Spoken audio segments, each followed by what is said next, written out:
Si tu fais cela au lycée, c'est que tu veux prendre ta place à l'école. Oh là les amis, j'espère que vous allez bien. J'espère que vous êtes au top.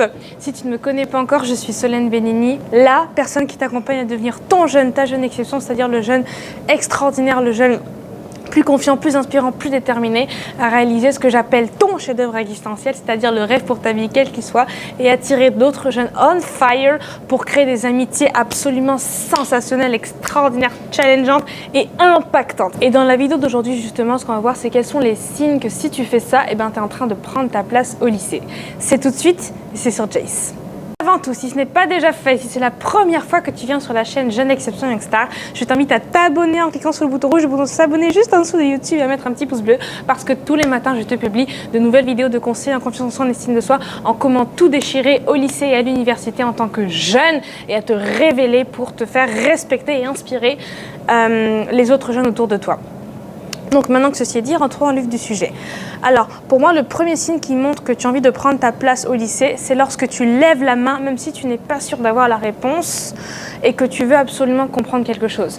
Et bien là, typiquement, c'est que tu reprends ton droit d'élève d'être là pour comprendre, apprendre et clarifier certaines idées que tu n'aurais pas compris. Donc tu reprends ce droit légitime qui est pour toi de questionner pour comprendre, donc de questionner ton professeur, et tu le remets dans son devoir de professeur de répondre à tes questions afin que tu puisses mieux évoluer, mieux comprendre certains concepts que tu aurais mal compris. Et cette première clé elle est importante parce que tu es dans ton droit légitime d'élève de poser des questions. Même si tu n'es pas sûr d'avoir la réponse, c'est pas grave.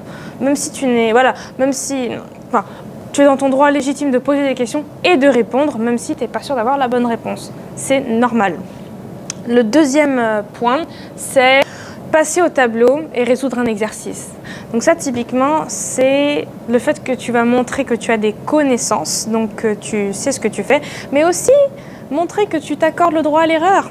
Parce qu'il est possible qu'au tableau, lorsque tu vas résoudre un exercice, tu te trompes en fait. C'est tout à fait possible que tu résolves mal l'exercice. Et c'est ok de mal résoudre un exercice parce que le professeur est là pour te corriger, il est là pour t'accompagner à répondre à cette erreur-là, afin que tu ne la fasses plus. Et le fait de passer au tableau et résoudre un exercice, tu montres que quand même que tu as du culot, quoi. Que tu as du culot et tu as suffisamment de confiance en toi et d'assurance pour être ok de te tromper, peut-être devant tout le monde. Tu es ok de ça. Et tu es ok d'être un minimum vulnérable et d'assumer le fait qu'il y a encore des choses que tu dois apprendre. Le troisième conseil, c'est, ah là là, ça c'est l'un de mes préférés, maintenant c'est pour les plus courageux et les plus audacieux d'entre vous, c'est de regarder dans les yeux les professeurs et les amis qui sont dans ta classe. Lorsque, par exemple, tu présentes un exposé. Et pourquoi ça c'est très très très très très intéressant? Parce que tu vas montrer que tu es là, tu vas montrer que tu maîtrises ton discours, parce que le contexte visuel est l'un des moyens de création de communication les plus puissants. Et c'est hyper c'est hyper admirable de voir qu'une jeune ou un jeune ose regarder les autres dans les yeux. Généralement, on va baisser les yeux ou on va pas oser créer ce contact visuel justement parce qu'on a peur d'être vu, entre guillemets. Et c'est ça, tu vas montrer que tu as confiance en toi et que tu es fier de toi, d'être là où tu es et de présenter quelque chose sur lequel tu auras travaillé et quelque chose sur lequel tu auras juste qu'une envie, c'est instruire les autres par rapport aux connaissances que toi tu as acquises. Donc ça c'est très très très puissant.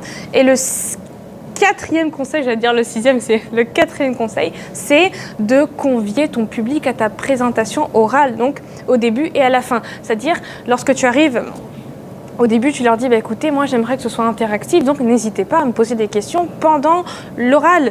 Et également à la fin, lorsque tu termines, est-ce que vous avez des questions, tu vois? Convier ton public, convier l'auditoire, donc les gens de ta classe, à poser des questions pour qu'il y ait une interaction et puis aussi pour que tu montres que tu connais ton sujet, que tu le maîtrises. Et ça, c'est très intéressant parce que déjà, en général, les gens sont ravis d'y répondre.